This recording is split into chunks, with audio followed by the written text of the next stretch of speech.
Praise lord. దేవుని నామానికి మహిమ కలుగును గాక. ఈ ఉదయకాల సమయంలో మీరు ఏ సమస్యల గురించి బాధపడుతున్నారో, ఏ ఇబ్బందుల గురించి మీరు కుంగిపోతున్నారో, ఈరోజు దేవుడు మీకు ఒక అమూల్యమైన వాక్యం ఇవ్వబోతున్నాడు. రండి నాతో పాటు మీరు కూడా ఈ వాక్యంలో చదువుదాము. అపోస్తలుడైన పౌలు రోమీయులకు రాసిన 8వ అధ్యాయం 18వ వచనం ద్వారా దేవుడు మనతో ఇలా మాట్లాడుతున్నాడు. మన ఎడల ప్రత్యక్షం కాబో మహిమ ఎదుట ఇప్పటి కాలపు శ్రమలు ఎన్న తగిన కావని ఎంచుచున్నాను. ఆమేన్. Praise the lord.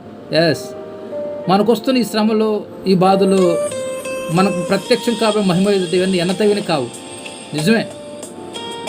ఏ సమస్యల్లో ఉన్నావో, ఏ బాధల్లో ఉన్నావో, ఒక్కసారి మన దేవుని యొక్క మహిమను చూసేటప్పుడు ఈ సమస్యలో, ఈ శ్రమలో నథింగ్.